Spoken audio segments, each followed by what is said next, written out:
morning. My name is Jim O'Sullivan. I'm the president of Miracle Mile Residential Association. How is everybody? Good. So this is the first of our new scheduled meetings. We redid our bylaws last year due to extenuating circumstances,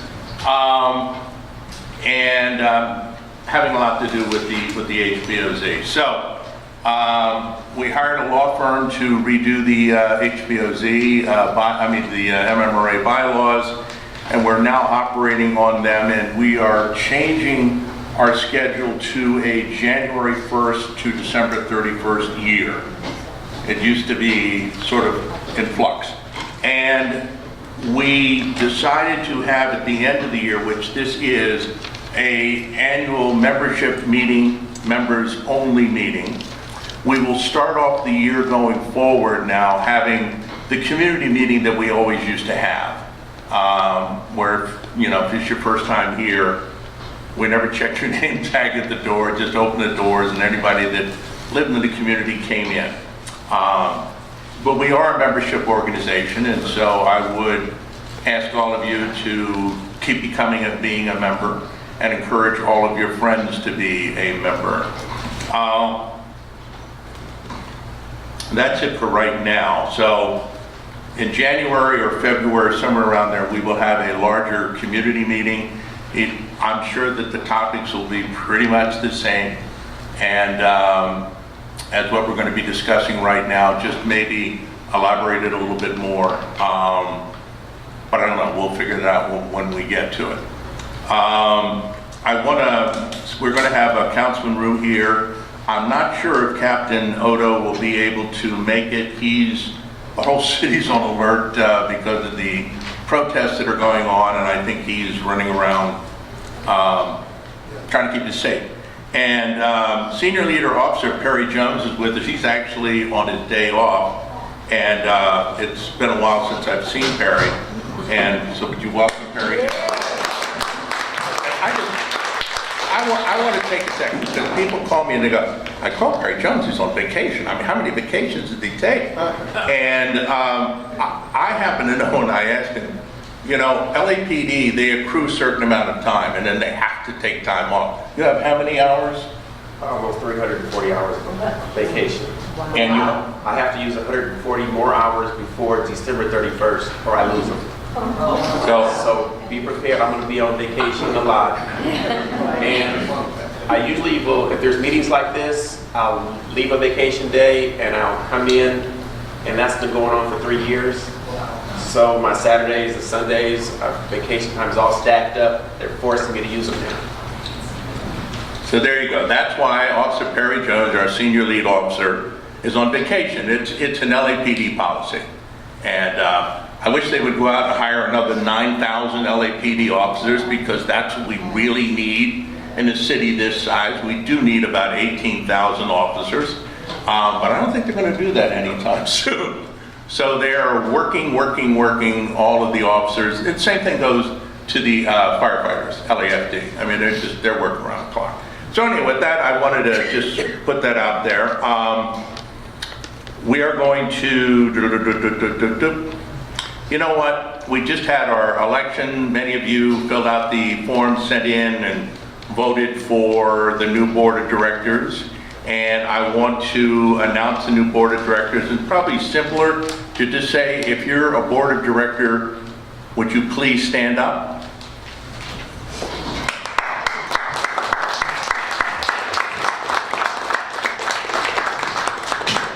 Thank you, everyone. They're the ones that do all the work. I just sit around with a microphone.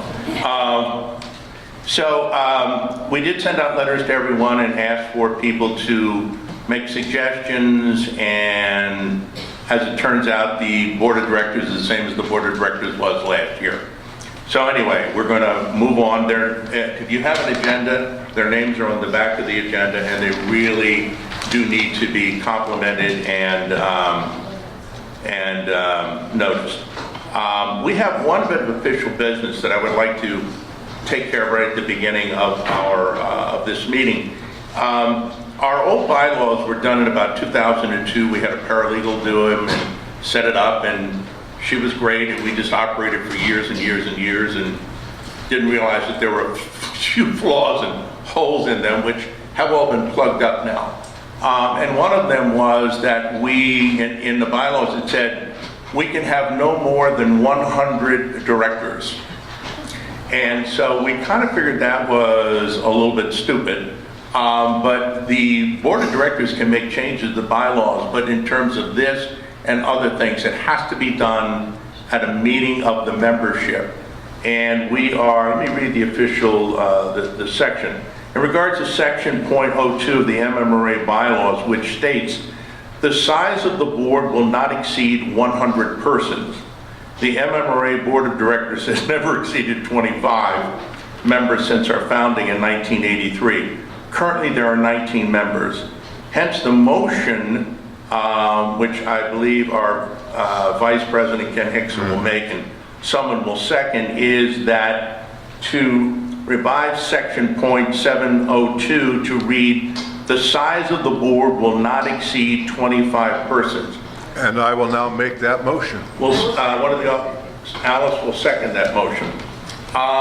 Per Robert's rules, do you want to have any discussion on this? Any questions?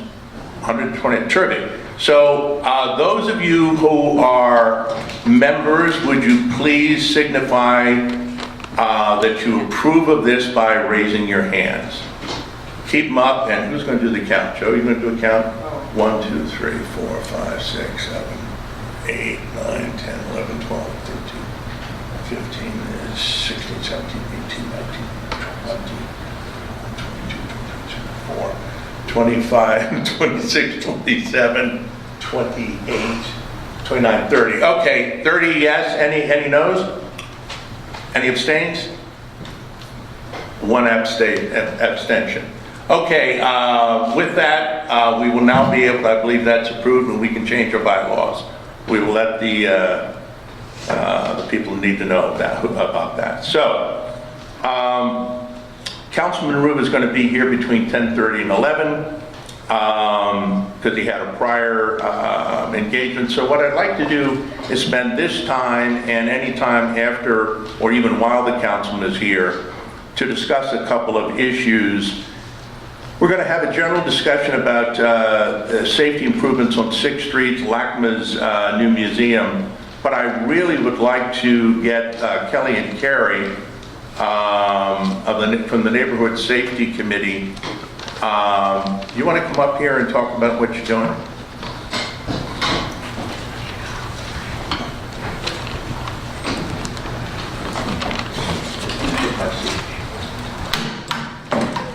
What's your cage?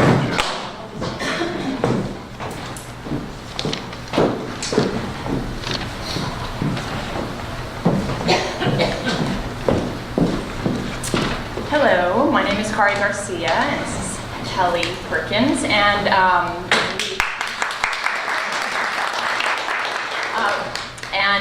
along with Seth Reed and Tao Tran, we are comprising the safety committee for the MMRA. Is that loud enough? And so we wanted to give you a quick update today. As you, many of you know, if you attended the October 16th meeting, with the recent uptick in crime of 17% property crimes over the past year, and some of us having personally experienced and been victims of the crimes, we wanted to organize and put a group together to really be part of the solution moving forward. So our October 16th meeting was very successful. We had over 100 people in attendance. And since then, we started actually with one block captain that I knew of, and that was myself. And we are now up to 17 block captains. So that's huge. Huge. And that is with minimal effort. That is just working and fishing through very carefully through Nextdoor and word of mouth. But a lot of people are emailing us and letting us know that they want to get involved. So that's been very, very successful. We do want to get up to 51 or 52 blocks. Some blocks are combined and some will remain that way, but roughly speaking, we have about 52 blocks. And so far 17 block captains. And the more captains we get, we're going to see a lot of change. So that's huge. And already, you know, the goals are to give everyone a lot of vital information on how they can secure their properties, a lot of information on the utilization of private patrol in conjunction with LAPD, eyes on the street, communicating like you've never done before, and being very vigilant. And that doesn't mean getting involved, and it doesn't mean taking, even though we need 9,000 more LAPD officers, we're not going to borrow Officer Jones's badge and go running amok on our streets, but there's some very simple things that we can do. And already, let me tell you, already we're noticing a change. We've had email communications on my blog that have communicated suspicious behavior. That video was connected, hopefully, to a car theft or break-in on Hauser, and additionally, maybe, we're not sure yet, but linked to very similar appearance to the two that broke into a car on Stanley. So the more that we communicate and say, hey, that doesn't look right, and they report it, and they communicate it either to their private patrol, come immediately, something's going on, call LAPD, always first 911 for emergencies, and 1-877 ask LAPD for non-emergent calls. But we're all part of a team, and the more we communicate and connect the dots, that we will start to solve crimes, prevent crimes. I, in particular, am happy to announce that the Dunsmuir Prowler was caught. And yesterday, I spent 3 hours in court with another Dunsmuir neighbor and testified against him and saw him face to face. Wow. This would have never happened. It wasn't easy. From the beginning, it's not easy. But I encourage you all to take the steps to protect your home. File the report when a crime has occurred. Don't be scared. Don't be a victim. Stand up and get organized and fight back. And cameras were critical. They were the key thing. Yesterday would have never happened had I not had cameras to rely upon and identify this person. He's now going to be off the streets, not just for my crime, but he went on to rob somebody, an aggressive or whatever you call that, robbery. At any rate, the success is it's not my story to tell, it's for all of us. We should feel really, really empowered that by working together and communicating and utilizing LAPD in the correct way, not being a naysayer on Nextdoor, not complaining, but being part of the solution is where it's at. And that is what the safety committee is here to do. And the four of us are newly formed, and we're going to get organized and figure out exactly what our goals are, and you will hear from us. So please open up the emails from MMRA. Please go on to Nextdoor. Please be aware of what's going on in your neighborhood. Start shaking hands, be neighborly, and help each other out. And I think that was about it. We will have our emails on the website, more communication coming. Please don't hesitate to call us and get involved. And the biggest thing you could do today is to go home and go around your neighborhood and say hello to people and start talking and ask them if they've heard about the Neighborhood Watch program, and ask who your block captain is. And if you don't have a block captain, be one, or call us, find out, and start spreading the news. Think about the adjacent blocks. Do they have block captains? Get involved and help us out so we can all help each other. Were there any questions? Will you ladies explain to the group what you expect of a block captain so that maybe people will understand? That's a really good point. What you guys are requiring, and so maybe more people will volunteer.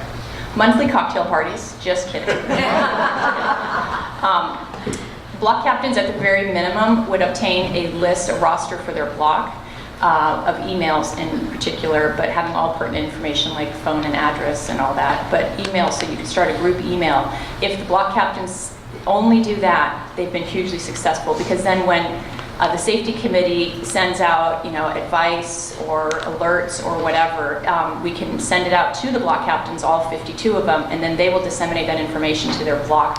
We don't need to have all that information. That is only for your block. That is personal to your block. But we can communicate to you, and you can communicate back to us. So when 900 Ridgely has an issue because a house was broken into that was vacant and blah blah blah, it bubbles up to us, and then we can get it out to everybody. And that's pretty much the role of the block captain. It will grow from there. It can, but then you can always get other people on board. We don't want people to feel like I already have a full-time job and children running around and I don't have time for this.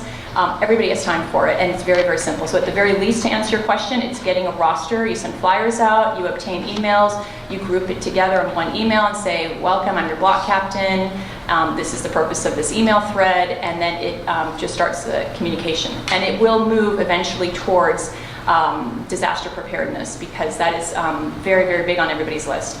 And so then it'll be very easy just to implement, and you can take a day in the month of April and say we're going to do a disaster preparedness on our block. Everyone's prepared, takes a few hours, and then you'd be surprised how successful that is, and very rewarding, and we can all sit back and know we're all here together communicating.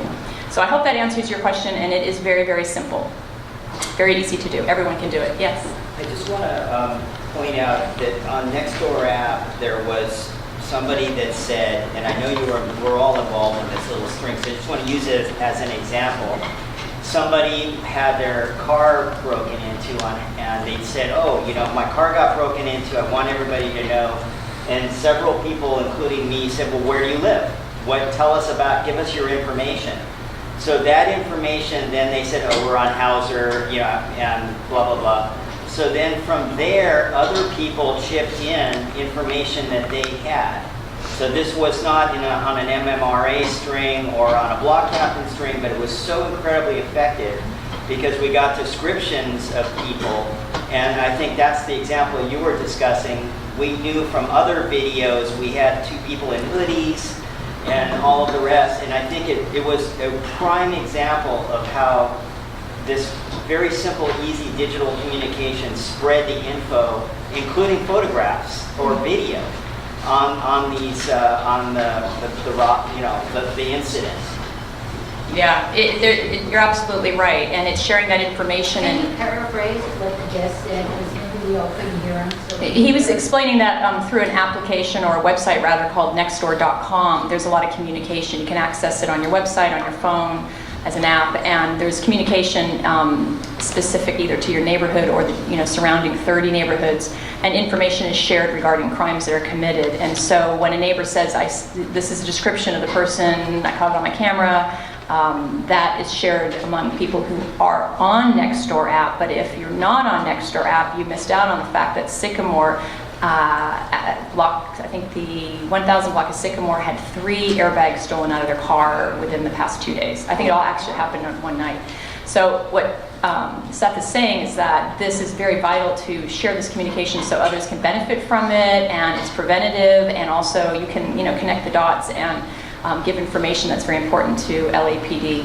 And private patrol is also very critical in that, because they often are able to, in my situation, we're able to take around an actual photograph I downloaded off of my camera and say, this is the guy that we're looking for. And it was actually LAPD that did the same thing, and that's how he was caught. So to paraphrase, it's communication. If you sit at home and you do not know that 3 airbags were stolen out of the vehicles on your street last night, you're not going to be able to protect yourself. Was that right, Seth? Yeah, this is a great way for everybody to get to know their neighbors. It's a website, Nextdoor Miracle Mile.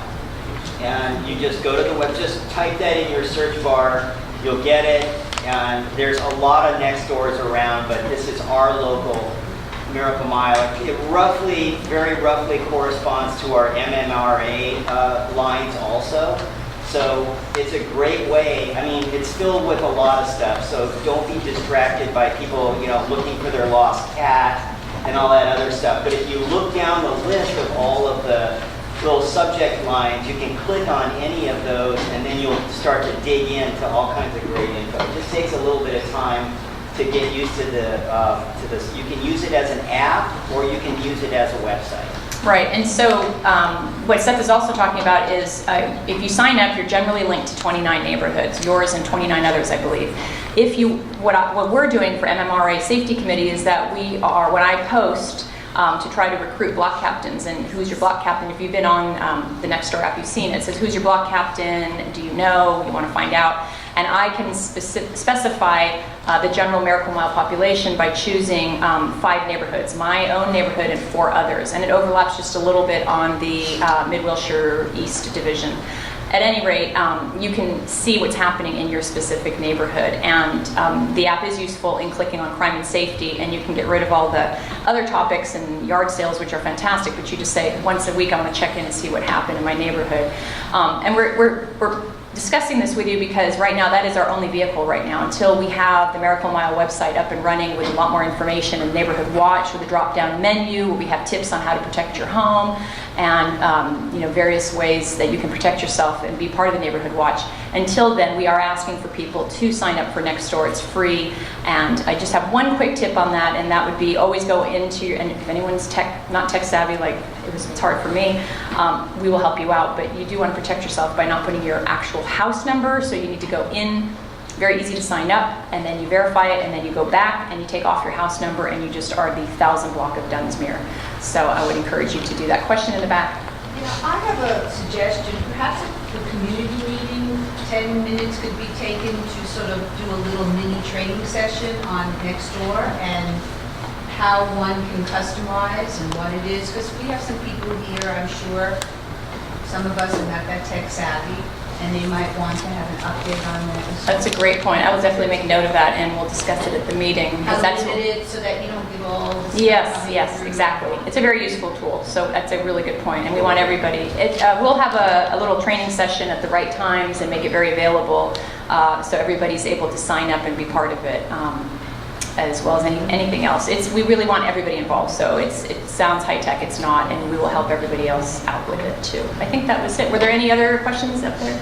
I certainly feel what you guys are doing, but why is there never any mention of Second Amendment rights? Or, plenty of people here have guns in their house. Why aren't we focusing with the police help or whatever?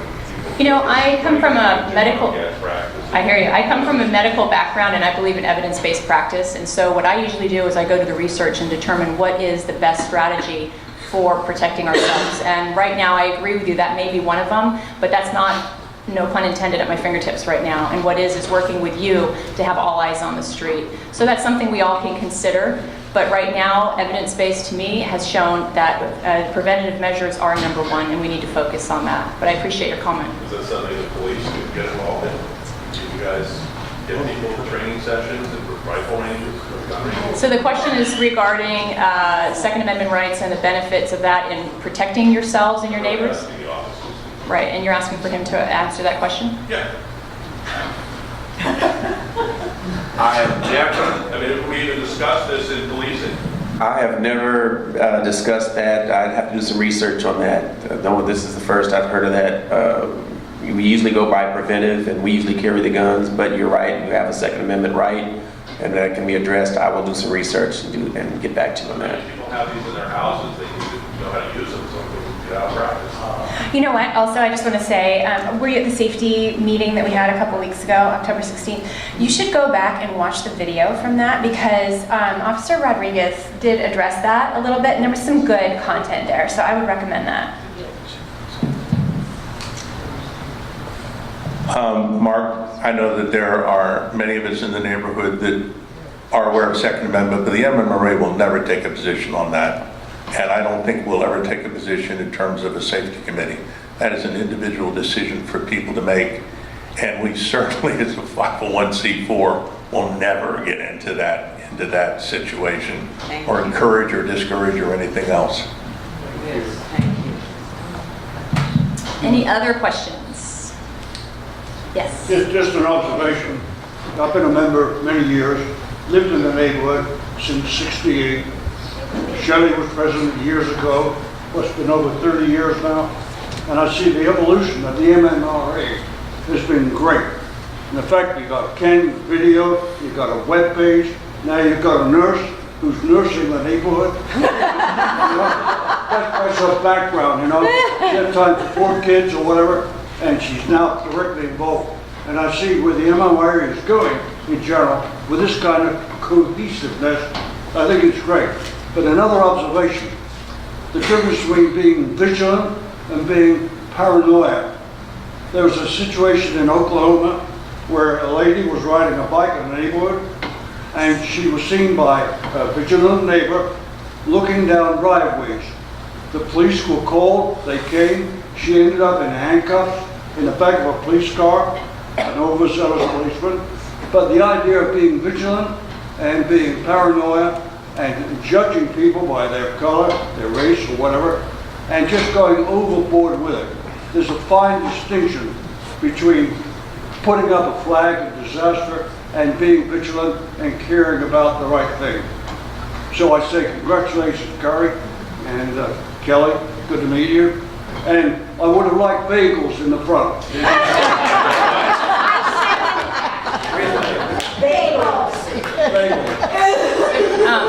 Go talk to Einstein. He'll never be a good neighbor. Tony, Tony, you have a really good point, and I think that I'm confident that the safety committee is going to be able to advise all of the Miracle Mile residents as to how to safely go about this. We are not interested in being vigilantes, but being vigilant, and we know the difference between that. And right now, the numbers are against us, and every day there are too many crimes happening on our streets. And so I'm confident that we're going to be able to make the safe decision, the right choice. We're able to educate everybody. Nobody should be paranoid. Nobody should be putting their head in the sand either. There are some simple measures that we are guilty of not having taken. I, for one, did not lock my utility box. There are simple things we can do. So before we go to extremes, I don't want anybody grabbing a gun needlessly, and I don't want anybody putting their head in the sand saying it's not going to happen to me. There's something in between, and it will be evidence-based, and it will be safe and calm and reassuring, and yes, we will ramp up to cocktail parties and having some fun. There is no need to discuss safety 24/7 so that we all need a glass of wine or Xanax.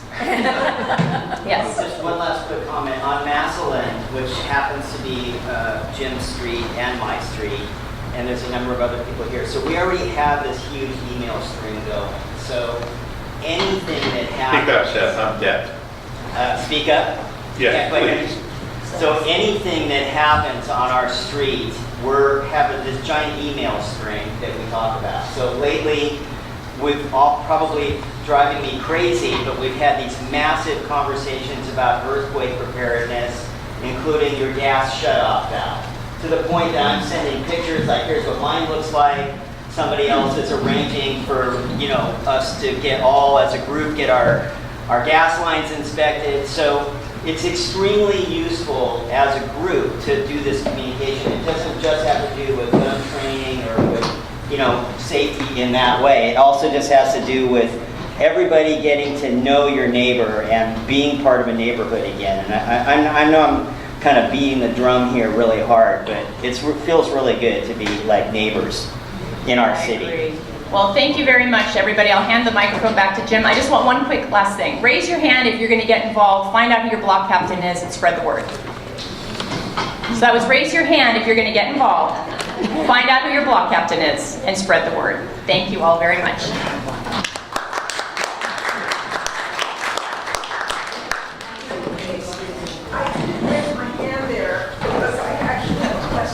Okay, if you're new here, welcome to the non-paranoid Miracle Mile.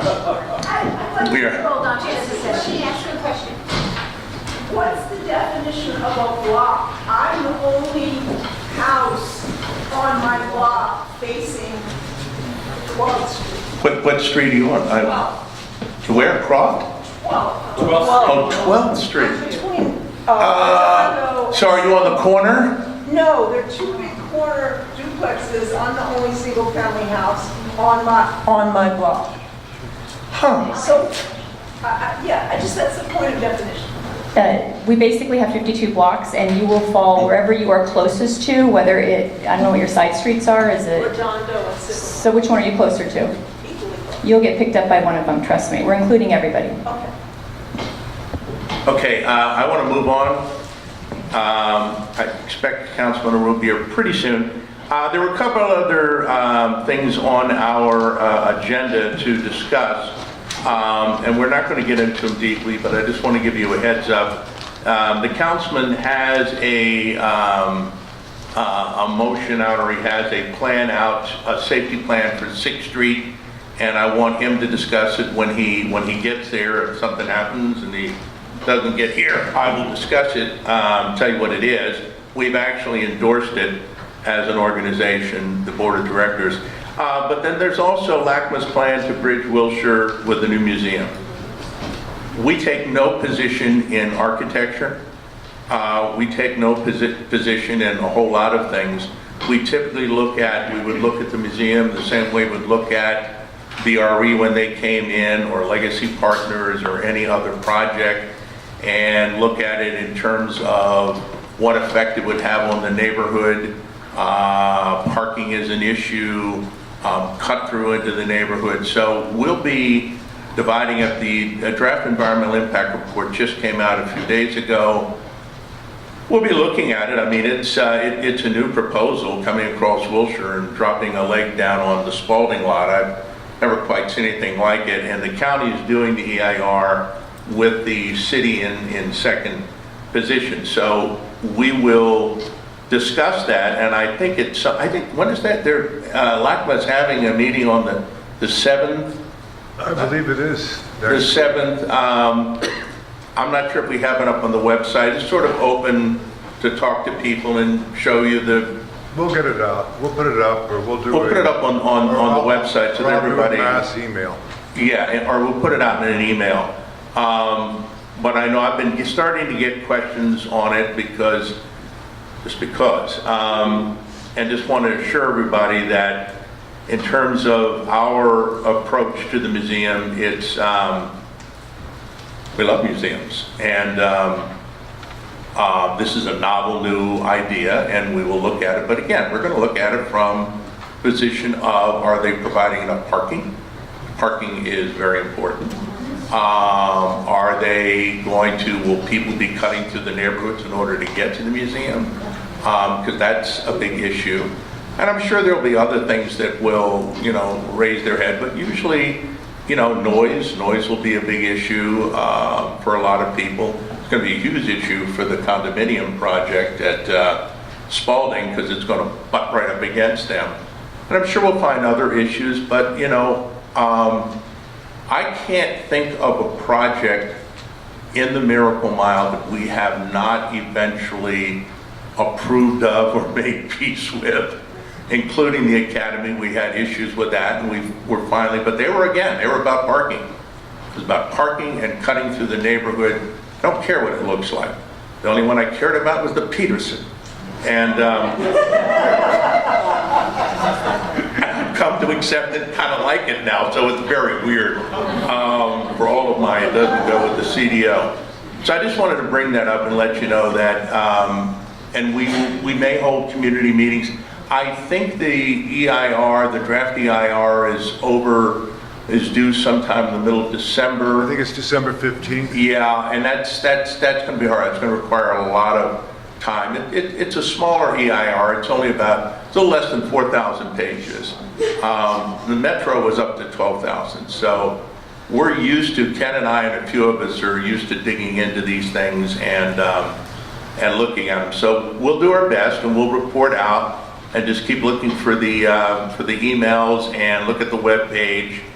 And I don't know if we'll be able to have a meeting about this. Oh, I know we won't before December 15th, but what'll happen is the draft EIR will go, comments will go in, they will take X amount of time, and then they will come back with a final environmental impact report, which then has to be approved and goes to the city. And I think at that point, probably we'll have a community meeting where we can invite everybody in and discuss what it is and the issues that we have and other people have, or that we have no issues, but you may have some, and so we'll ask you for your opinion on it.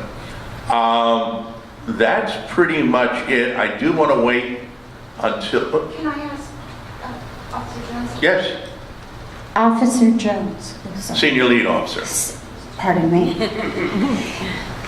When we hear about we're getting another museum and it's going to have, the Academy Museum is going to have another 1 million unique visitors a year, does the LAPD say, well, we need to add more boots on the ground over there for you guys?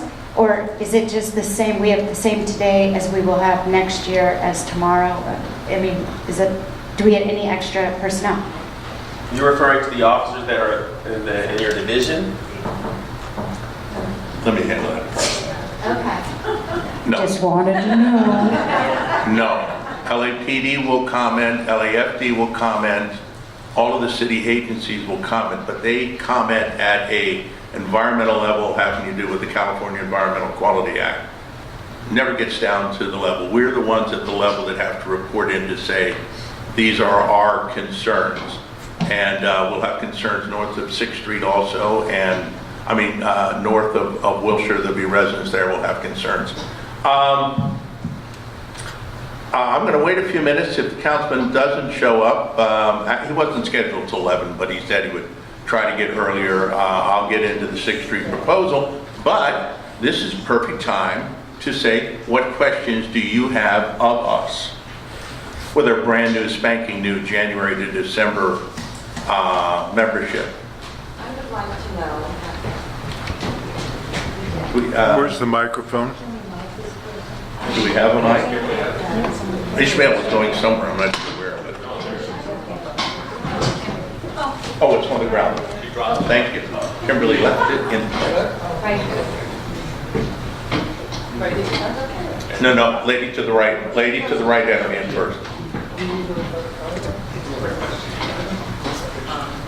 Good morning. In past years at this meeting, we've had some talk about the marijuana dispensaries down on Pico. Some people may remember a couple of years ago where there was a homicide of a security person. Could you just give us some information about, has that sort of been a status quo? Have you seen an uptick? Have there been more dispensaries? Have some closed? We don't really hear much about that in the news. I'm not on Nextdoor, but after hearing what you said, Seth, I think it's time for me to get on Nextdoor. I'm just curious, Officer Jones, if you have any comment about that. Yes, our narcotics unit is working on the new marijuana dispensaries, and they have been citing them and closing them down. The other ones, some of them have been grandfathered in to whatever gray area rule that they have about the dispensaries, but the new ones are getting shut down. As soon as they go up, they have to switch names and move locations, and we have to take them down and shut them down. So you shouldn't have an increase for a long period of time of any dispensaries in the area. Is there a new bid process that's opening up? They have a lot of stuff going on. I'm not too sharp on those rules because they change daily, but they're going to figure it out, and as soon as they figure it out, we'll start enforcing whatever it is they want us to do. I do believe there is a bid process, and they're trying to, there was a thing came out recently about we need more marijuana shops in some of the more impoverished neighborhoods, the enterprise zones, and which are kind of looked at a little bit strange. But Councilman Wesson wants to start a bank for the marijuana shops, who's the president of our council, because they legally can't bank the money, so he wants to start, or that was the thing, to start a city bank for the all deposit money, which at the time I remember thinking, how do you monitor that one? Because, that gets into all kinds of privacy issues. So I haven't heard whether that's going or not, but wasn't there a shooting recently at one? I know we had a shooting ways back on Olympic, and we had one on La Brea. They were trying to rob the place, and the security guard was shot, killed, and we had a few other incidents, but it happens, yes. Yeah, I think there was another one recently, but you got to come forward. I know the marijuana shops are dealing in cash, and then that's why they need to have some sort of bank system. Right. But can't they use credit cards? I just want to know. No. Okay, because it's illegal. Yeah. They use debit They don't have cards. banks can't accept it because federally it's illegal, by state it isn't. Right. Okay, It's a conundrum. this is wondering. Yeah. Federally, you can't open a bank. You can't deposit. Right, exactly, because it's illegal federally. Any other questions other than marijuana? Yes? You have a marijuana question? No. You have a marijuana question? Okay, so say, wow. All right.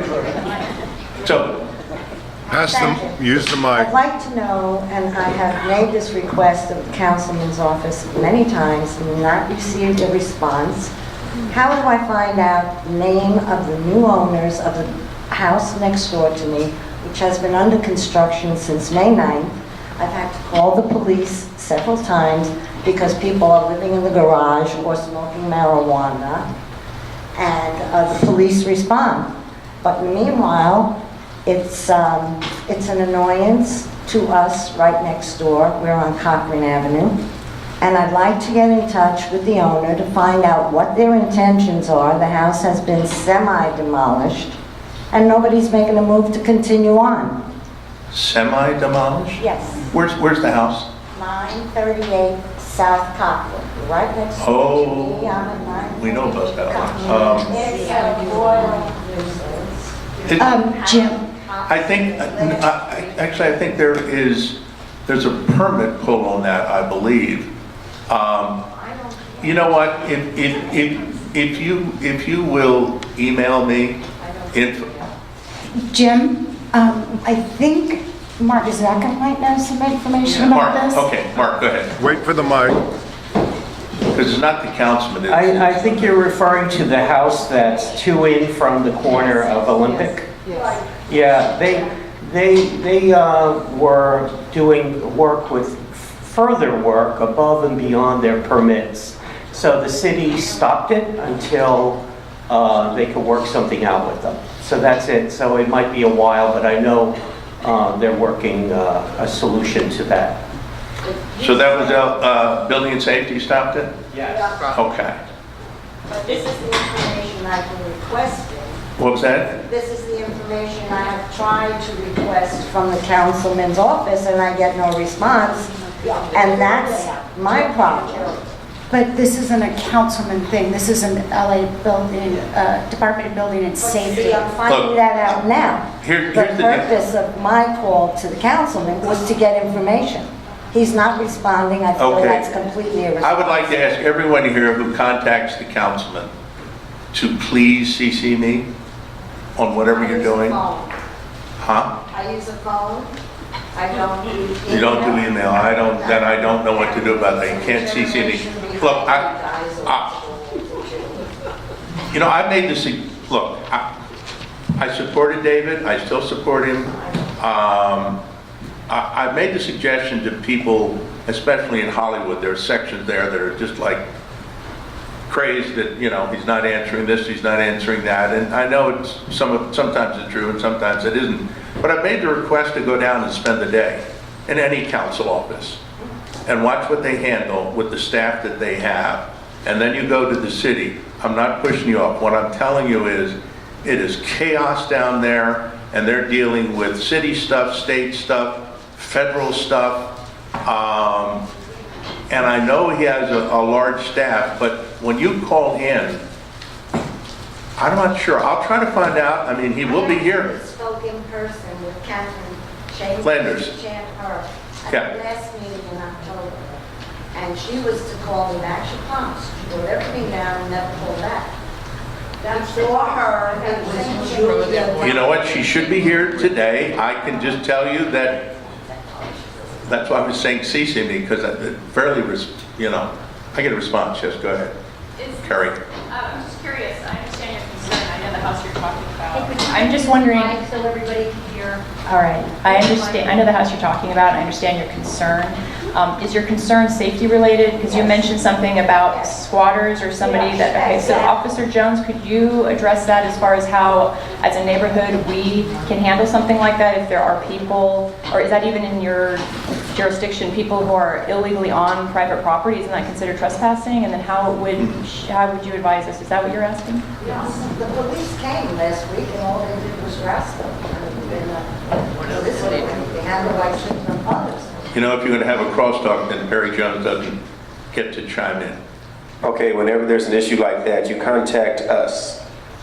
Not the patrol officer that just comes in, ask them to leave it with the scene lead officer. We're going to go in, we're going to contact the owners, and we're going to have them boarded up or put fences up, whatever the case may be. But patrol officer is just going to come in, like you say, and say, get out of here, and they're going to go. Even if you tell them, if you ever call the police, ask to speak to the officers. That means they have to come and talk to you after the call. And you can say, could you please notify the scene lead officer so that we can get something further? Have the scene lead officer give me a call, and they leave a message on my desk or a message on a neighboring desk if I'm on vacation.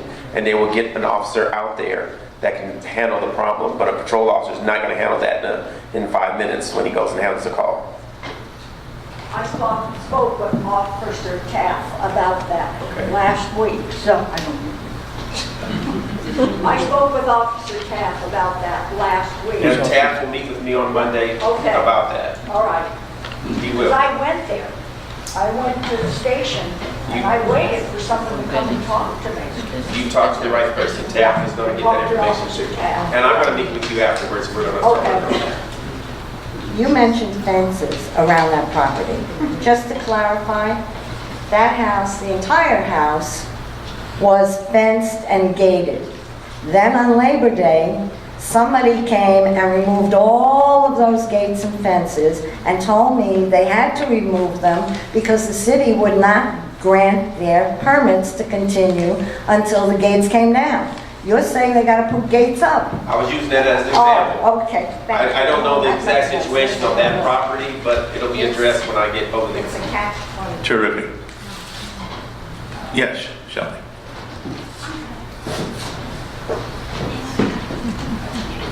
Hi, this is just for the office, senior lead officer, and this is sort of a general question for a lot of us ladies who have to go to gas stations or we're driving and sometimes homeless people come up to us and we're stuck in traffic and they're going to wash our windows. And I just wanted a little advice on what do you do when you're stuck behind a car and you can't move and they're on your windshield, or you're trying to pump gas? Just a little advice for what's appropriate in terms of how to get around the problem, please.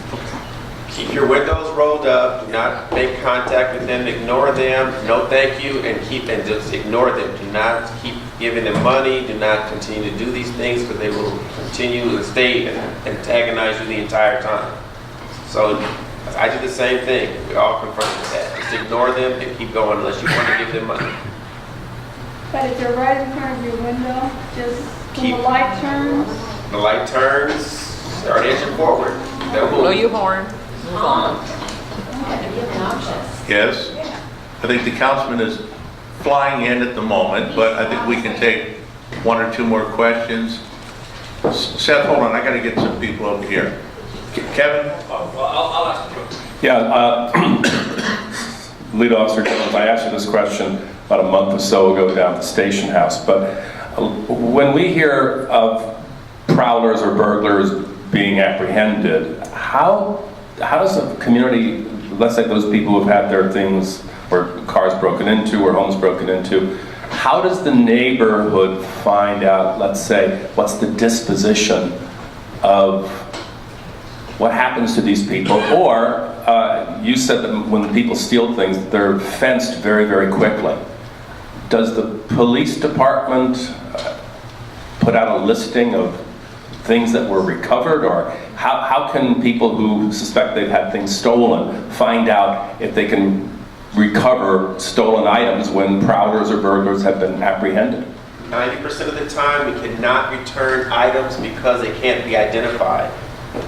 If you want things returned, you have to mark them clearly on the report so that we can return to the rightful owner. We have this engraving thing, Operation ID, where you get an engraving, you engrave your driver's license number into your important items. You take photographs of your items and keep them in a safe. There's certain things, so when we do, if they are taken, we can return them. I have my TVs and things in my house engraved with my driver's license number. Even my third row seats that I had in my SUV, they were still in third row seats. I don't know if you guys heard about that. I had that engraved. We had a project where we engraved a lot of things, so that's your best bet, because once it's taken and it's not on the report, there's a color TV, there's no serial numbers, it's gonna go someplace else. You're not gonna get it back. Bicycles, no identification, you're not gonna get it back. There's no way I can put, hey, there, I have a red bike here. Who, can the owner please come to the station and pick it up? It just can't be done. Has that been publicized? I've never heard of it. Hold on, we have somebody down front here. Well, through your block captains and things like that, you can get this information. Obviously, the next door apps, all the other things. We start communicating with the police department and neighbors. You guys get organized. You will get all this information. Because I'm going to give it to your block captains. We'll give it to your media. We'll give it to all of the contact. We'll all be together working as one. So you'll have a lot more access to what happened to the bad guy, what happened here, what happened there, because you can ask these things of your senior lead officers and of your block captains. They'll have all the information. Henry? So I've got a question about the MMRA. Can you Why is the mic, I can't hear you. Mic off? Yeah. I got a question about the MMRA, sorry. Could you publish the new, shiny new bylaws? Can I what? Publish the shiny new bylaws? Are they up on your website? No. Have we published them? No, you can request them. You're a member? I'm a member. Request them. Okay. Real simple. All right, thank you. They are stunning. Cost us about 20 grand. Yes, Paul, I'm sorry. What happens to, they'll hear my voice, I'm a teacher. Oh, go ahead, Paul. Go ahead. What happens to all that unclaimed property? I've never heard of an auction or anything. Guns and drugs are destroyed, and I believe some of the other things go to auction. I'm not sure. I don't get involved in that too much, but I'm sure it goes to auction. Someone's benefiting from it. Sometimes it goes to our narcotics unit. They use it as for ruse things to catch bad guys, and it's used for different things. But the police department uses it for whatever, cash for buy money for drugs, whatever we get back was used. Well, that would be an interesting to find out, Paul. I think you can follow up on it. Ask the councilman. Maybe he would know. Which is Councilman West in your area? Well, I have some information here that I wanted to give you since I've been asking a lot of questions. If you guys have a pen or a cell phone, you can punch this number in. I'll give you an alternative number where you can call directly to dispatch to get officers there without calling 911. If it's an emergency, call 911 by all means. But if you want to get to a dispatch, this is the number that I dialed. Give this to the MMRA. The number is area code 213-928-8223. 928. Again, I'm going to say it again. That's area code 213-928-8223. Who do you get to? That's dispatch. That's the number I call when there's a call that comes into the front desk. You walk in, you say, someone is sleeping on my front porch.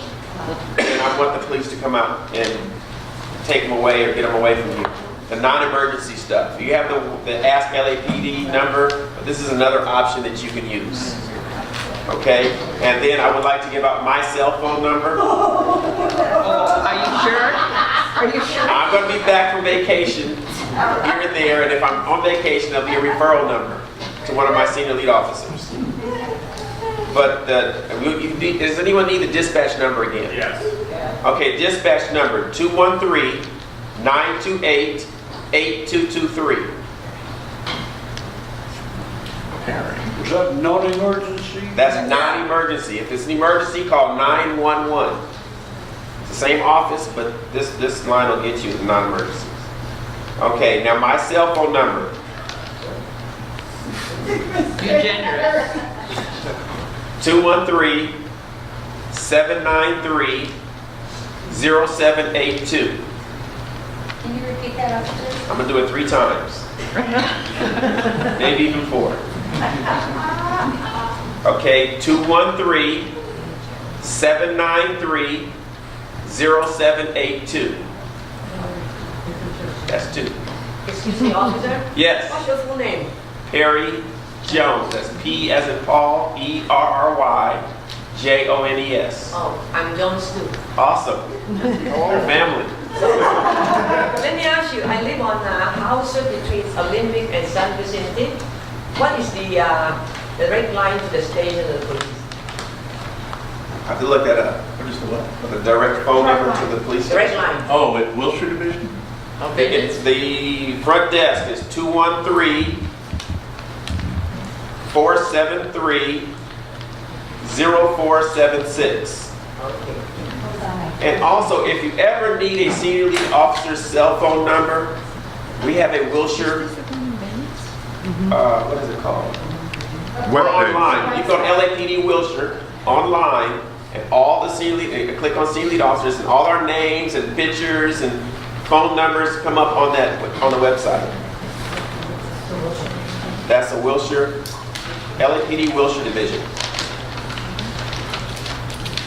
And may I ask the dispatch number one more time? Dispatch number 213-928-8223. Oh, I've got it. Thank you. And I will add to I will respond to anyone that needs assistance evaluating their homes. I'm sure my partner probably mentioned this. And businesses, whatever it is, to hard the target. If you're unsure, you just want to be a walkthrough and show you how to make your home safer, less a target, let me know and I'll come out and I will evaluate and give you some suggestions. Or I'll say, hey, you're doing great. Officer Jones, would you please explain to people the difference of calling 911 versus calling you, calling the station, calling dispatch? Because sometimes people don't always know the difference. A 911 is an emergency. That means you need the police right now. So that's what a crime would be. That's a crime in progress, that you see someone else is being hurt. You see someone that a neighbor has a guy at gunpoint. Whatever, whenever you see something that you say, look, I need that, and you determine that. Everyone's emergency is different, but if you have an emergency, you call 911. After you call 911, call me. Leave me a message so I know what's going on. I don't always return phone calls, but I do check my messages. Even when I'm on vacation, I'll check my messages. If there's an emergency, I will call you back. If it's something I can fix from home, I'll call you back. But if I'm on vacation, I'm not going to return phone calls. Just Also, if you can, do it from a landline.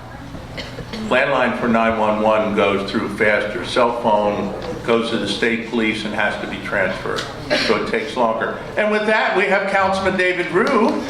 Councilman Landry.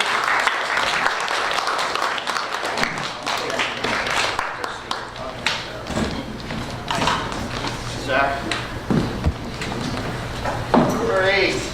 Good. Is it morning, afternoon? Right? Yeah. Still morning, afternoon. It's one of those odd times. Hey, hello, it's a pleasure to be here. Everybody's happy, right? Yeah. Today is all about historic preservation. Well, because you guys are now in historic preservation overlay zone. And so I'm a little late. I just came from the Wiltern Theater because the LA Conservancy is doing a 3-day tour on, hey John, how are you? Sorry. A 3-day tour in the Mid-Wilshire Koreatown area. They do their tours once a year, I believe, and they pick the Koreatown area. So if you guys, I think about 500 people have signed up to go, and you could go and look at all the different historic buildings are open with docents that you could go and ask about and learn about. So I participated in the opening panel discussion this morning over there to give my support for historic preservation, because you heard me say it before. I think it's very, whether it's a community, a building, or even a chair. I think historic preservation is very important, because in order to know where you're going, you got to know where you're from. You got to know your roots. So that's why I believe in historic preservation. That's why I'm so happy I was able to be part of your movement that you guys started years before, even before I got elected. So I really want to thank you guys for that. And there's a few people I want to thank, which is your new board, right? You got elected in? All right, congratulations, your new board. And I really want to congratulate you. And is there any new members of the board? No? Okay. Well, Wait a minute. Well, actually, there were, yes. Well, no, to the board of directors, there were a couple people that we added towards the end of the year, and then they were re-elected, so. Well, for the newer board members and the ones who's serving again, please hang in there. I don't have to tell you how hard it is, and I really want to thank your board because it is a thankless job. No one gets paid for this. It's all volunteer work. You do something right, no one really says thank you. It's like, that's what you're supposed to do as a board member. But the minute you send out an email a little day late, or you forget someone's name, or you do something wrong in the agenda, oh my gosh, everyone's jumping down your throat. So thank you. I mean, it's important for organizations like the MMRA, because this is what makes your neighborhood great. This is what makes your neighborhood strong. Instead of just complaining about something, you actually show up and try to fix it. And that's why we have beautiful neighborhoods like Miracle Mile. So I really want to thank your board, and no matter how frustrating it gets, just hang in there. Just hang in there. There will be brighter days. I really want to thank, of course, Jim, Ken. Where's Ken? Ken. Is Lisa here? Lisa Lansworth? No. Well, Lisa's not here, but Lisa Lansworth is your new appointee. I appointed her to your HPOZ board. So.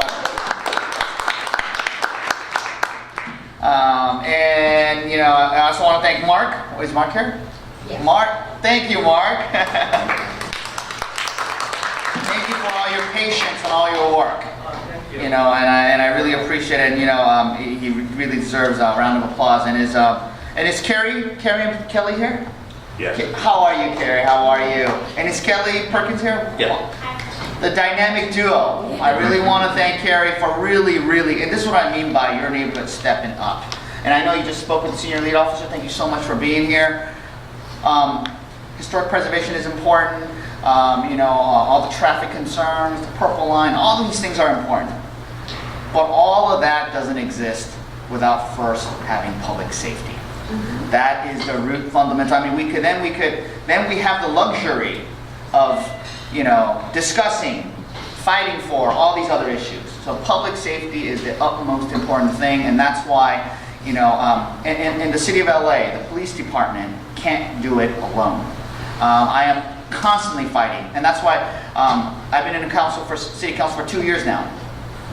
Ever since day one, I've been asking to get on the public safety committee.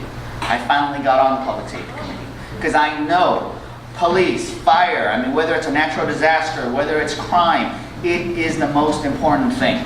And that's why I fought hard to get on the public safety committee. I am on the public safety committee.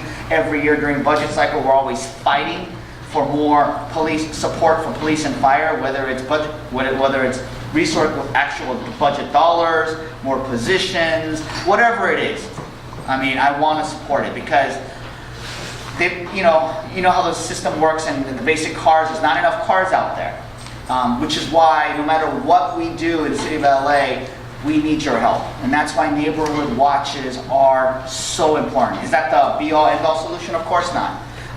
And I know Carrie and Kelly is also organizing to get neighbors to do private patrols, which is great. The private patrols are directly linked with our officers. We have various programs like Lock It, Hide It, Keep It. Because a lot of our crimes could be prevented. Yeah, it's simply, in one area in Sherman Oaks, there was 10 GTAs, or Grand Theft Autos, 10 of them, and 7 of them were caused by people leaving their keys in their car. Oh my God. So, and we don't want to help the criminals any more easier it is for them. So it's simple things like that. It's like, because it's because your neighborhood is so safe. You're like, it's okay. I'm just going to go in for a little bit, or because it's safe, you're not worried about your mail. Because it's safe, then that's when the criminals are driving around going like, look, it's safe. It's safe. Everyone's just, and that's when it starts. We're starting to see a little uptick, and that's what we're combating. And that's why I really want to thank your neighbors, Carrie and Kelly, for stepping up. Because neighborhood watch is so important. I'm sure the senior lead officer went through a lot of the safety tips. And when you do meet, I told Carrie I'd be more than willing to sponsor your first meetings, do whatever I can.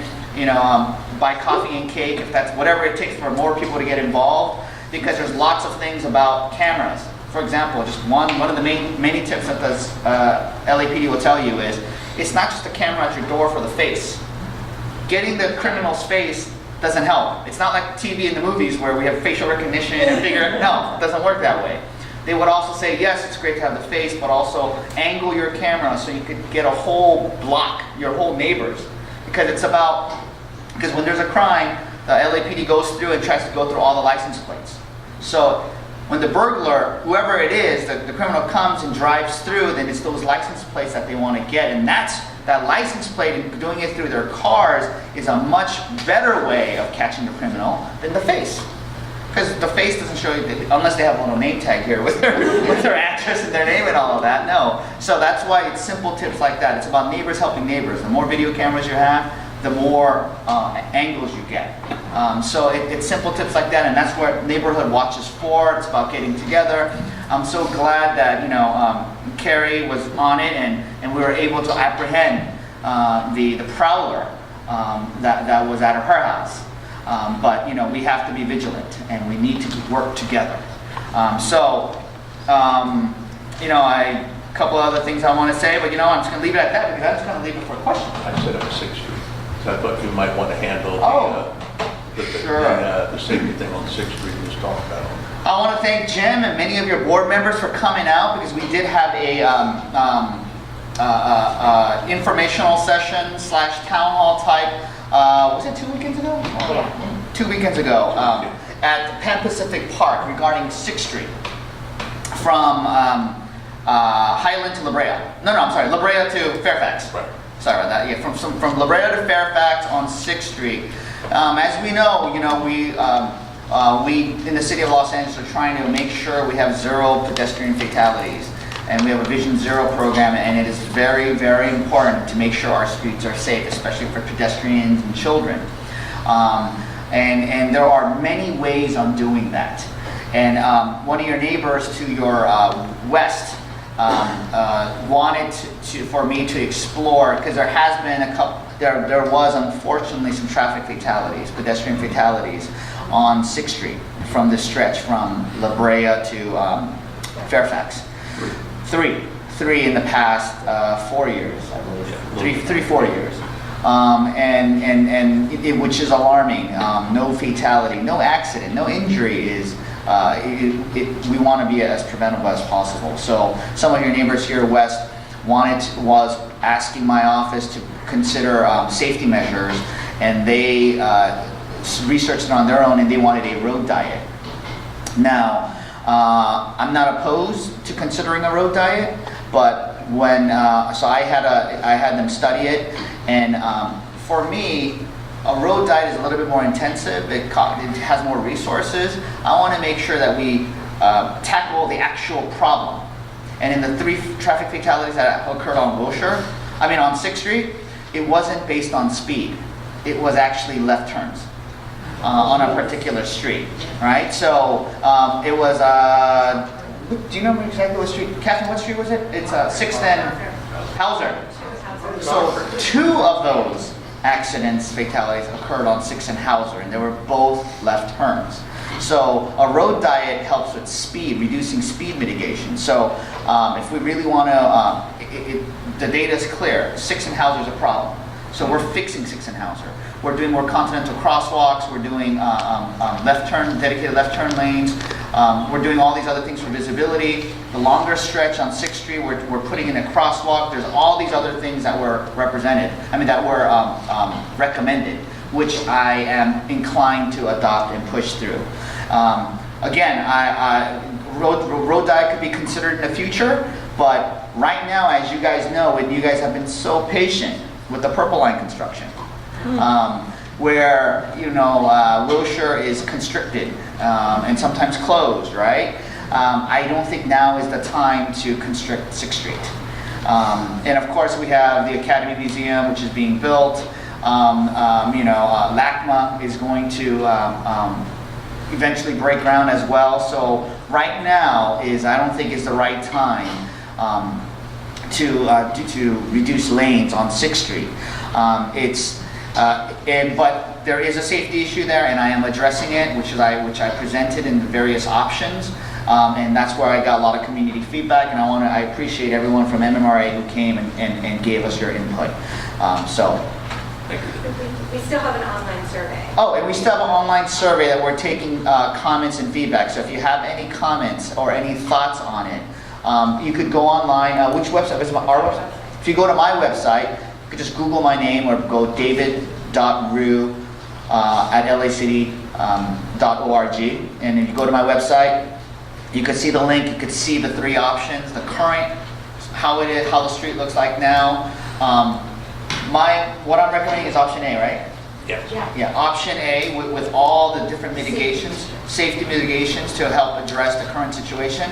And then option C, what option C will look like with a road diet.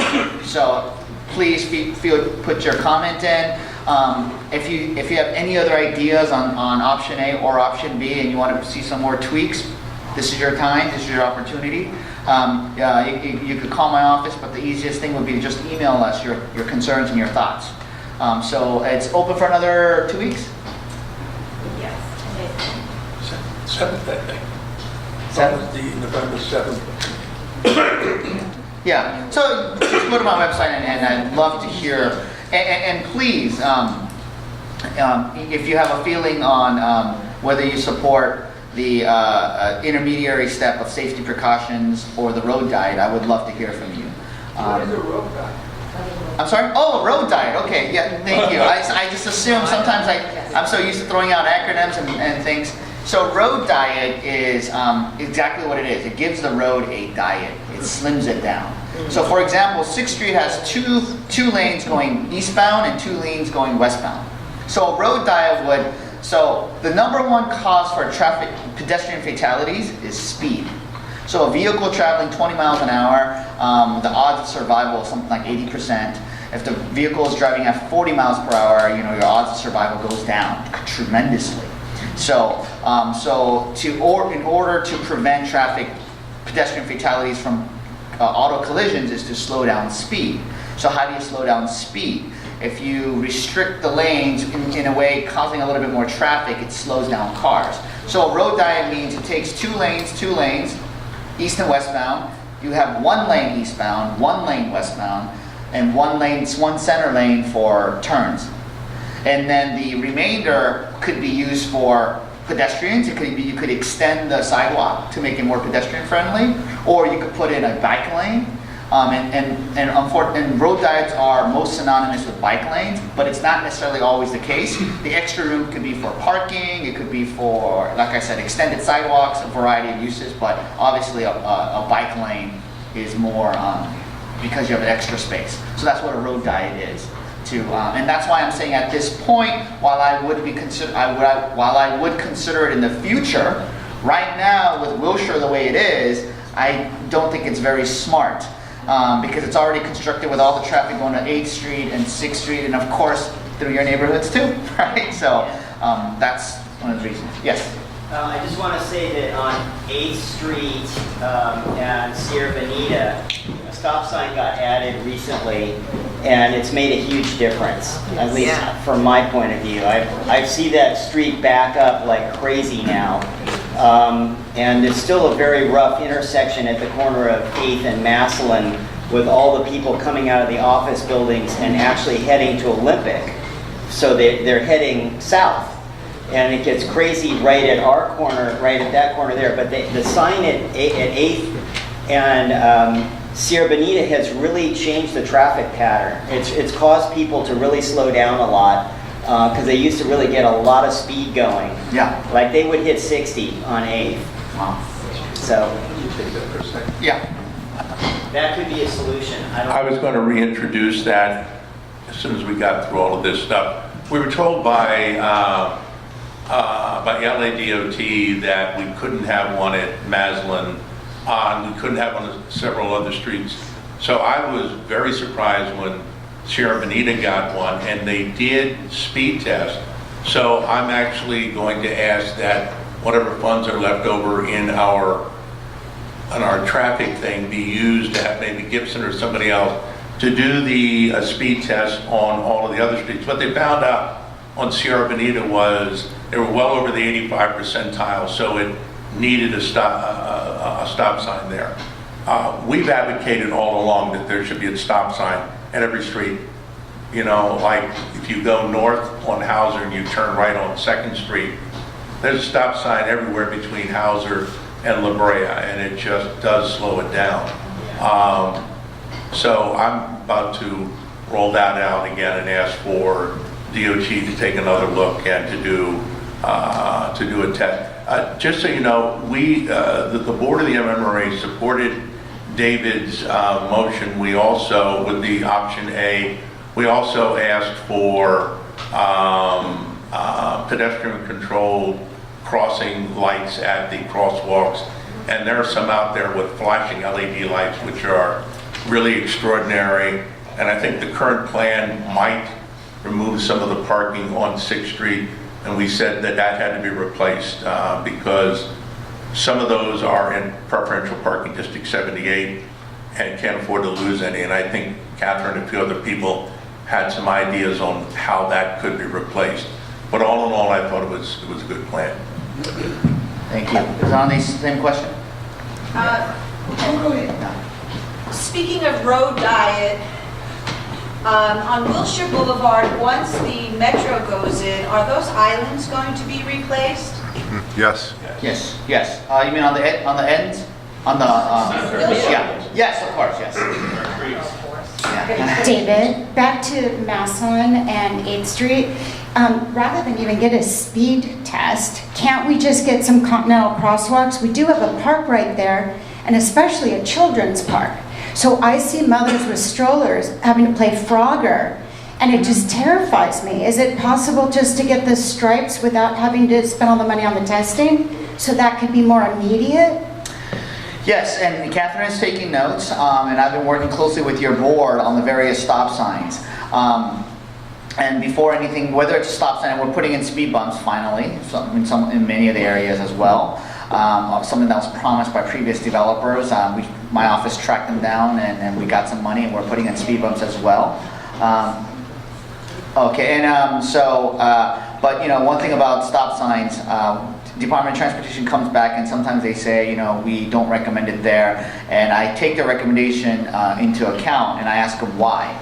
And in some of the instances where your association and Jim was advocating for it, they said, we don't want to put in a stop sign because once we put it in, we can't take it out. And this issue is probably occurring more because of the cut-through traffic, because of the current construction. So when the construction is done, you're probably not going to have this problem anymore, and we can't remove the stop sign. And I said, well, if that's the reason, then I'm okay with having the stop sign there. Because I don't think anyone's going to ask for a removal of a stop sign. So that's why I take... I push back on the department when it's reasonable. I mean, if they truly say, because in certain cases, the reason why they don't advocate for stop signs is because it's counterintuitive. You would think it slows down traffic, but in other cases, you have people speeding from one stop sign to the other stop sign, so it promotes speeding, right? So that's why, I mean, it's just an example. I'm not saying it's like that in your neighborhood, but that's why we wanted to do the study. And like, for example, other communities like stop lights instead of stop signs, because some people would say, you know what, more than a stop sign, a stoplight is even better because it makes people stop, because a stop sign is only as good as people following it, right? There's still people doing rolling stops or just running right through it, which makes it even more dangerous. So some people advocate for stop lights. Then it turns out those who's been with homeowners associations for a long time understand, actually we don't want a stoplight, because what stoplights do is it does make cars stop.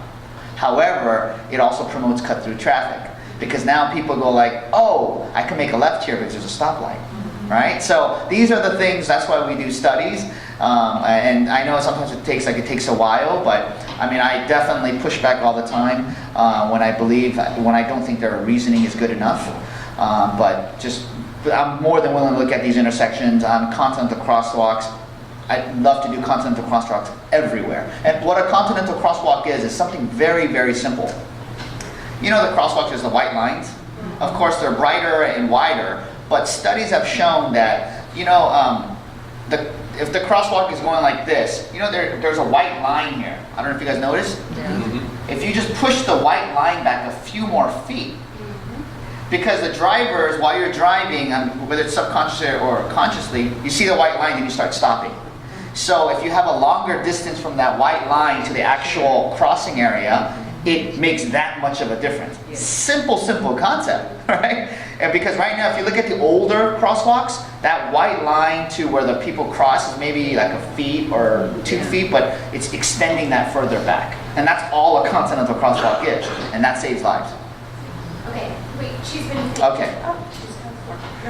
Yeah, hello. I had a question about pedestrian responsibility for some of this, you know, accidents, and the distracted walker.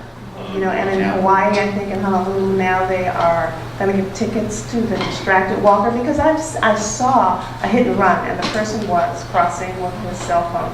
So that's my first question. And then the other question is about jaywalking. Because if you go up La Brea, I mean, people dart into the street. And it's like you're driving and then you go like, is someone gonna, you see them over there, are they gonna run? Will they trip? Will they fall? And I've spoken to the motorcycle cops that are trying to give tickets and they say, oh, as soon as we're there, of course they don't do it. So the question is about the distracted walker, and has Los Angeles or California, is that discussion come up? Oh, we have various educational campaigns. Doesn't mean that we can't do more. We should do more. But you're absolutely correct. It's distracted walkers. It's simple things, texting and driving. You know, it's distracted drivers and distracted walkers. And of course, it's not just distracted like while they're on the phone, but it's headphones as well. I mean, with all these new headphones that are really, really sound quality, you can't hear anything. So distraction comes from lack of noise and sight, and you know, like in school zone areas, right? Everyone's, a lot of parents complain, you know, we have our kids here, you know, please slow down. And you know, the number one perpetrator of speeding during the mornings is other parents. You know, I mean, it's like, and the PTAs and the schools educate their parents. These are your own kids. Right? I know you're late for work or, you know, but yeah, the biggest perpetrators are the ones actually who are part of it. So, but yes, we do more educational campaigns. Behavioral modification is super difficult. I mean, it's a cat and mouse game whenever we do enforcement for stop sign, enforcement for speeding. You know, when they know the police officer's there, they behave. Right? And then the minute they're gone, they behave there because they think they're there and they're like, oh, they're not there anymore, okay. And then they go right back, right? So it's about, you know, telling our neighbors, and that's why people put up signs, you know, drive like your kids live here, right? And just as a reminder to the folks, right? So, next question.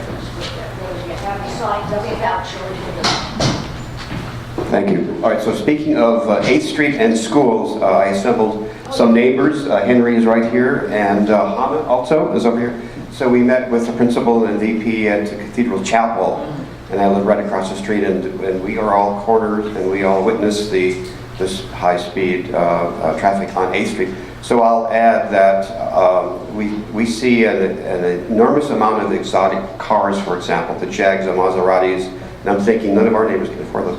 So I think they kind of, you know, go, you know, they buy down the showroom, and in my observation, they are using 8th Street, that's 1 mile from La Brea to Fairfax, as a runway, and also a lot of BMWs like that. So we're talking about crosswalks, the kind of crosswalks at all 4 corners of which is 8th and Cochrane, and then as a suggestion, my suggestion would be to have the kids, you know, come up with designs and maybe color the crosswalk zebras or something like that. Anyway, they're on board. And just one more thing, the last 5 years, there has been 2 students hit, 1 parent who has permanent damage, and 2 cars on the stairs. So we're proposing heavy, you know, cylindrical barriers. Yeah. Because it's just a matter of time. What's the budget for crosswalks? What's that?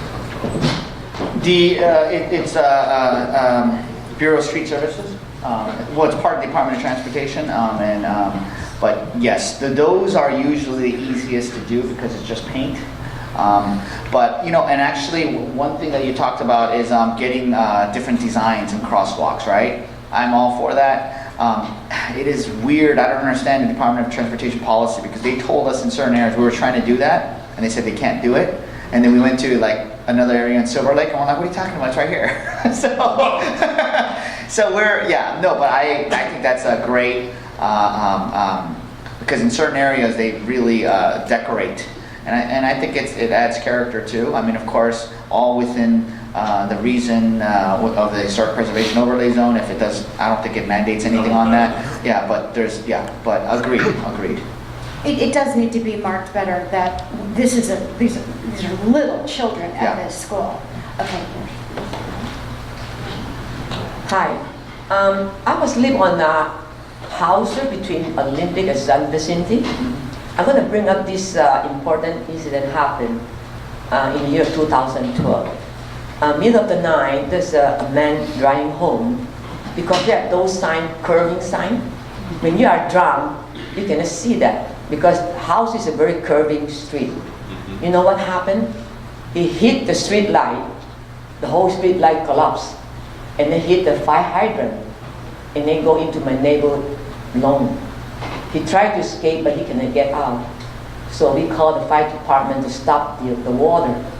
And then the street light, I called the city to put back the street light. They said you have to make it all the way for 6 months. I followed up on that because not for my own self, for the whole street. So 6 months they put up the street light, and then after 6 months, happened again. A young kid going home, speeding, and hit the street light again, collapsed. So I ordered street light again, wait for 6 months.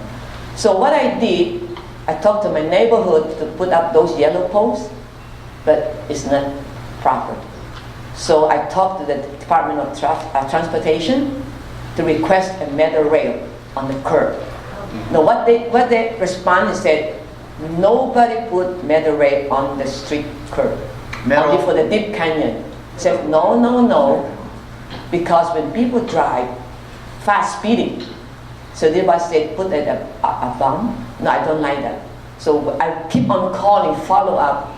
After 1.5 years, the whole crews come and put a rail, left side and right side. Yeah. So last 2 weeks I called your office. I have a request because I'm blind. Okay, when you walk Hauser toward Olympic, corner and Hauser, I'm going to request a cuckoo bird. You know cuckoo bird? Mm-hmm. Yeah. And after Olympic, straight down is wheelchair, corner and Hauser, I request a cuckoo bird. Now, on the other side, San Vicente corner should need a stop sign. See, on the sidewalk on close to San Vicente, the sidewalk, the root caused the sidewalk, the root come out and then it pops up high and crack. Yeah, and now I request if they can put a stop for 5 minutes load and unload, because I ride public transportation access. Sometimes they refuse to stop to load. So if possible, I wish to happen all these things will be taken care of. Okay.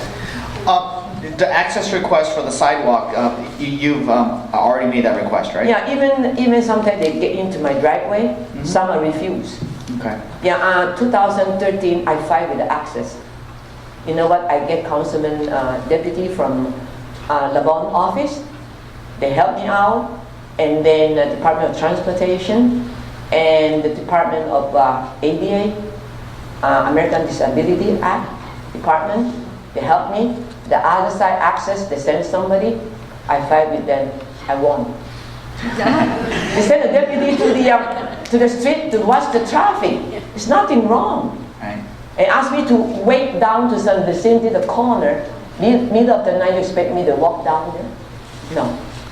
So definitely, anytime you need any assistance, please call my office. I'm also the chairman. I called the office. I talked to him. To one of the gentlemen who are in your office. Okay. There are several, Monica, Han, you know. Yeah, I give the message to them. Hopefully you look after that. Yeah, so Catherine will come to you afterwards and give you her number one more time. But definitely, I'm also chairman of health, mental health, and neighborhood councils, which also has the Office of Disability under my purview as well. So anything like that, definitely we'll try to make sure your sidewalk is fixed. But you know, in the past, if you try to get your sidewalk fixed for accessibility, disability reasons, it was supposed to be first on the list, but that list is now 2 years long. Yeah. So just this past week, I fought in Public Works because this is ridiculous what's going on with the whole sidewalk program. You know what? If you keep, I'm sorry to interrupt you. If you keep on calling, one of these days they hear your voice. Yeah. Yeah. I do that for the rail, both sides. Yeah, not for myself, for the whole street. Yeah. Nobody knows, and the crew said, "You want to put your name?" Mrs. Jones said, "No." So yeah, just put definitely call my office and we'll assist with all of that. But one thing about the sidewalk program, you know, we're on our second year. First year, 20%. They had a formula about 40% was going to go towards public facilities, like sidewalks in front of libraries, police stations, and et cetera, for this, because it's a lawsuit for the city, protection for the city. And then 40% was gonna go towards the various programs, and 20% was gonna be demand-based. And what they meant by demand-based was gonna be based on complaints to 311 as well as council office discretion, which we were all supportive of. Now, 20%, it's only gonna amount to a couple of sidewalks per district, but I thought it was very, very important for us to do that. But then the city attorney's office came back to us and said, no, we can't do that, and there's no demand-based sidewalk repair, which was very upsetting, but that was for year one. And because, has anyone been to my Hollywood Field office? Well, that's the closest office, and if you go to my Hollywood Field office, the sidewalks are completely fine. There's nothing wrong with those sidewalks. But technically for ADA disability rules, I guess it's if you're 3 or 4 degrees too high, then it's not considered proper. So they wanted to fix the sidewalk in front of my Hollywood Field office, and I told them no, because I do not want to fix that sidewalk, and people will come around and say, what are you fixing? What a waste of taxpayer dollars, when I can't fix the sidewalk that you're talking about, where it's off the ground by 2-3 feet. So I said, no, don't fix this. So I've been fighting for it, and then come year 2, they're still not giving us demand-based. So I introduced a motion with the other council members, because I'm telling my fellow colleagues, we have to show you, the public. I know you don't expect us to fix everything tomorrow, but I need to at least fix one, just one, in your neighborhood, right? And then you'll be like, wow, you guys only did one, but still, I want to at least do one. You know? I mean, I want to do one and say next year I'll try to do 2, right? I mean, but so, because we rolled out this entire program and made a big deal about sidewalks, and I can't fix one, and that's embarrassing. So I want you to know we're fighting for that. Before we go on, I want to introduce Catherine Landers. Catherine is our field deputy for the Miracle Mile.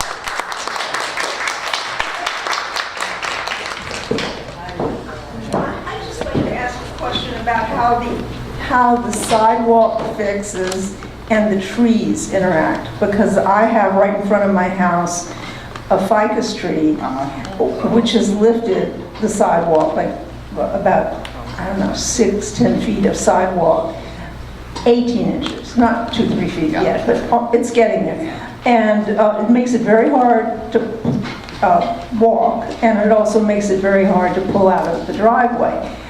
Now, to fix this, which my predecessor in the house and my neighbor fixed it at their own expense maybe 10 years ago before I moved in, it's back up again. The tree has to go or it will happen again. So how are those two countervailing things reconciled? So that is the most, that's the struggle that we're having all throughout the city, sidewalks versus trees.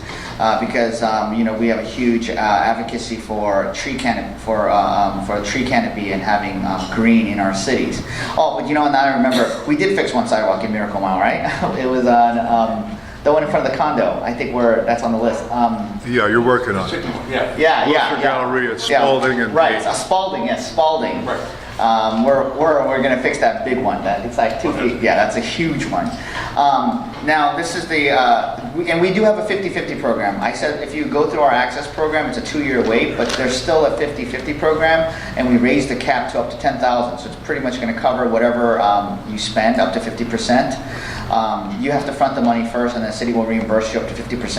And if you go through the 50-50 program, you could probably get your sidewalk done in 3 to 6 months. But you have to pay half. Now the problem becomes on trees. If the tree is a dead tree, no question, we're going to remove that tree. No one has a problem with it. We could plant a more proper tree, not a ficus tree. A ficus tree, while it's very resistant and strong, it takes a lot of water and it creates a lot of havoc. And when you do the 50-50 program, or whenever the city fixes it, we give you a 10-year warranty. So for 10 years, if anything goes wrong with the sidewalk, the city will fix it. But after 10 years, that sidewalk goes and reverts back to you. So now you are responsible for the sidewalk. Now, when it comes to trees, it depends what kind of tree it is. Sometimes it's rare in the urban areas, but if it's a protected tree, but that's probably not a problem. But there are folks who are very in favor of these large majestic trees which give lots of shade, which are beautiful trees, but they are usually the culprits that are lifting up all the sidewalks. So, that's where urban forestry and public works work together on tree removal. And you got to get permission to remove that tree. And as long as there's no opposition, then it's not a problem. But if there is, sometimes it could delay the process. So that's... Where do you start on? Oh, when you apply, if you apply for the 50/50 program, we'll help you walk you through the process, and and we'll get the arborist. I mean, they'll come in and they'll let you know if the tree could go or not. Because sometimes they'll recommend root pruning, That would be okay. but obviously root pruning to a certain degree. Because what happened is the long drought that we've had for the past couple of years really exacerbated the situation. Because of the drought, these ficus trees just kept on growing and growing, growing out, growing in, looking for water, right? So some of them you can't root prune. So if you could root prune, they'll say just prune the roots. But if you prune too much roots, it gets dangerous because the tree could collapse or the tree could die. And if that's the case, tree removal is the next step. So that's where we want the experts to come in. But yeah, when you apply for the program, definitely they'll give you the option before you do the sidewalk, before you spend any money. Or if the city comes in and does it, they'll evaluate it and try to remove the tree, because we don't want to just do it just for it to break again in 3 years, right? So yeah, so it's about working together on that. So definitely, if you come to Catherine, we can help you with that. Let me go right here. She was finished. Yeah. New York City already did the study. They proved that when the ride-sharing companies moved into New York, there's a dramatic increase in traffic. Would you be interested in some type of fee on ride-sharing companies to produce the money to clean up the traffic mess they made? I believe that our traffic woes started with the increase of the ride-sharing companies. Well, I think traffic, it's a multi-pronged issue on what the traffic cause is. I mean, you could blame it on just increase in population. Everybody's moving here. You could blame it on development, or it's not just development. It's the improper mitigation of the traffic impacts of the development.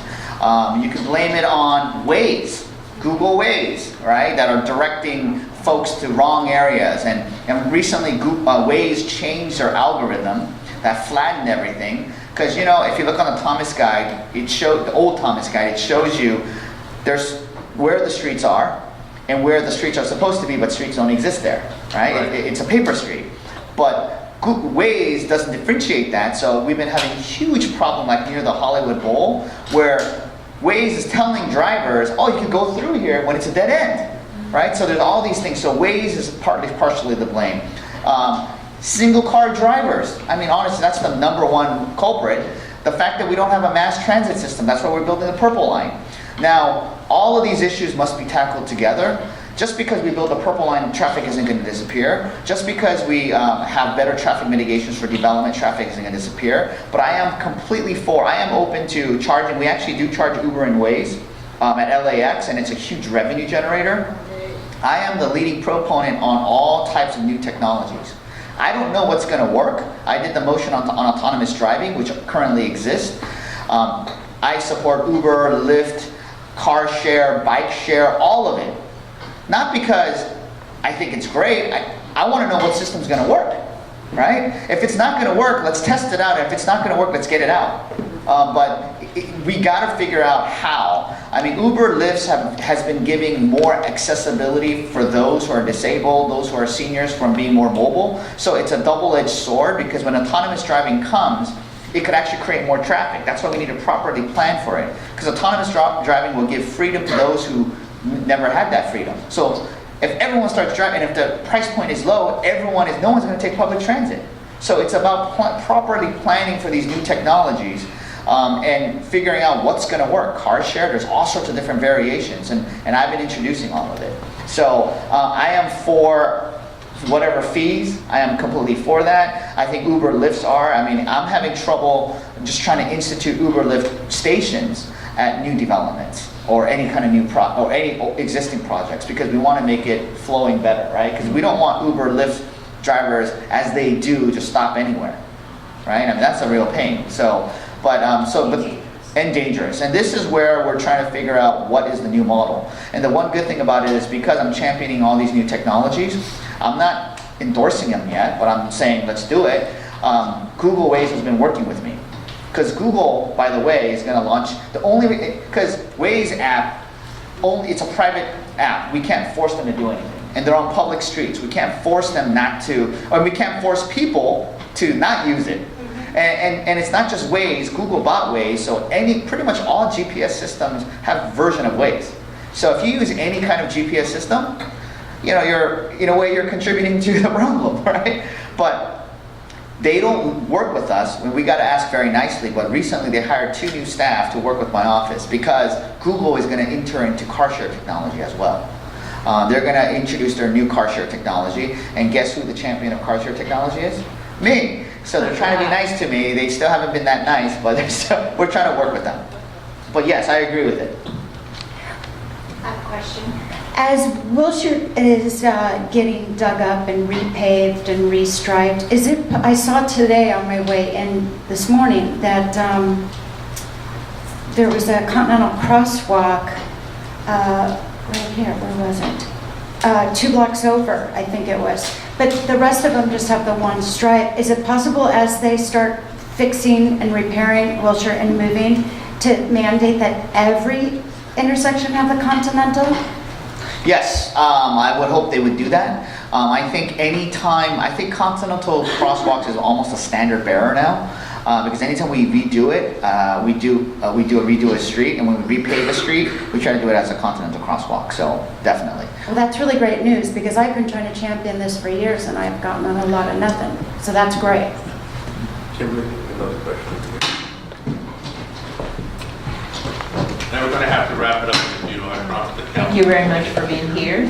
I live in Dunsmuir, and I'd like you to do a study on 8th in Dunsmuir. There's no stop sign and no crosswalk. And I have the traffic that comes from Cathedral Chapel and from Burnside. So everybody speak, so I can't cross the street. I do my walking, and it's just really a nightmare. 8th Street has become like a second Wilshire or second Olympic. And I can turn left on my street. So I do appreciate if you do a study on Dunsmuir and 8th. Thank you.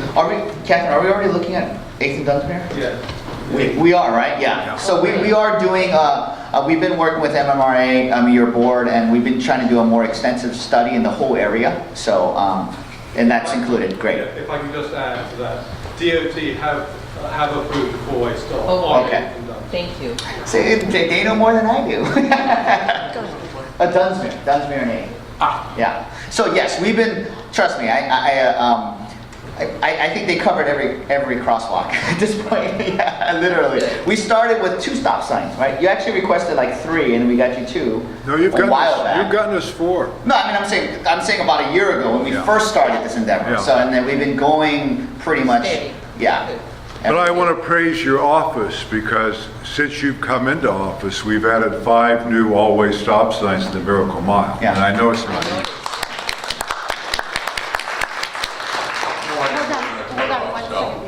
In terms of pedestrians and lights, I understood that there was some kind of movement, whether it was citywide or statewide, to change the legality or to encourage people to continue walking even after the numbers start blinking, which I see more and more everybody ignoring them.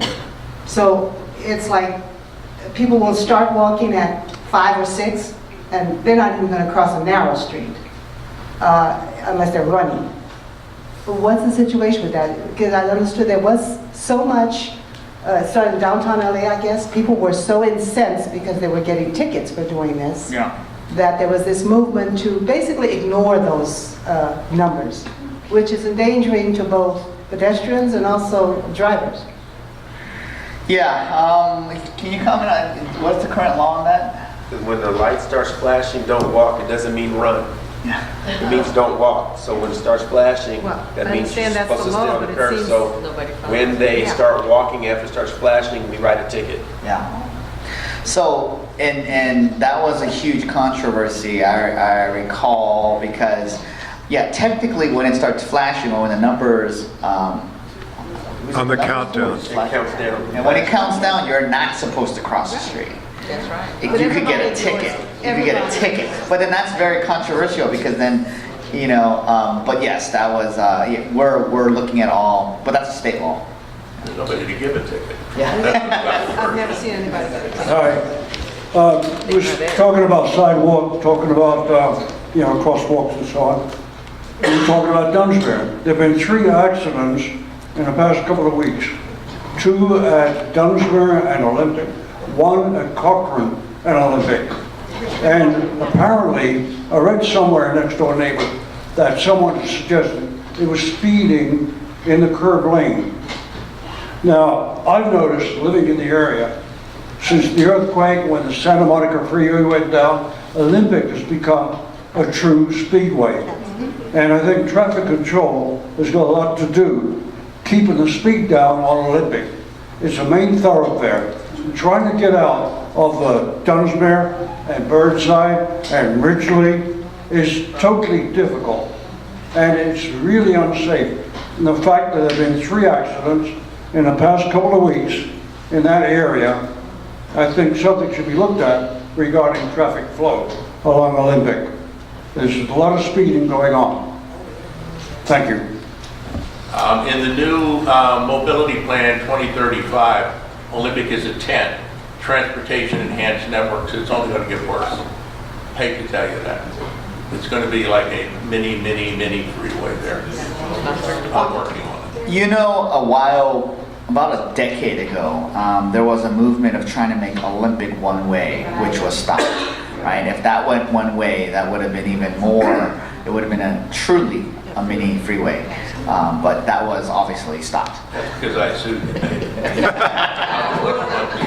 Right, so yes, and I worked on the east end too. So well, it was the question that we raised with Jack Weiss, who started it, was you want to do it, but you can't study a small area, which is what he wanted to do. Because CEQA, that would be piecemealing, so it went away after that. So any other questions? Just one more. Shelley, let's finish with Shelley. This will be the last. Okay, I know the Department of Transportation did a study on 8th Street in Ridgely, and they put a no turning left on that corner between 3 and 7. That's not the time when all the cars are backed up. It's in the morning. Okay, so I don't know how they did their calculations, but they really need to come back out because they're almost, they're causing the accidents and you can't get through in the early morning hours. Ridgely and 8th? Yes. So, in the evenings, people come back home at different hours, but in the morning, 7, 6:30, they're trying to get through to Wilshire and they can't make their lefts. Right. So I don't know how they came up with 3 to 7. okay, we'll look at that. Catherine? But you know, the truth is, you put up a stop saying no right turn, they're going to turn right. The only way to ever deal with this, and we looked at this in the traffic study, is you have to block it. You have to really put it up so that you can only turn right if that's what the safety calls for. The signs are meaningless to most people. I mean, and that's the same way on Olympic trying to get out. You'd think people would go south Olympic and make a right onto Olympic. They pull out and go left, which is the craziest thing in the world. So that's one of the problems. I mean, they can come back and change that, but I think we were talking with Gibson and talking with the city about it. But it costs money.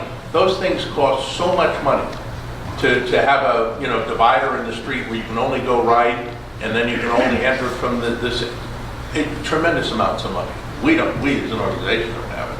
I don't even know if the city does. Well, there's a light at the end of Ridgely at Wilshire, and that's why they're trying to come through. David, I want to thank Councilman Rue very much.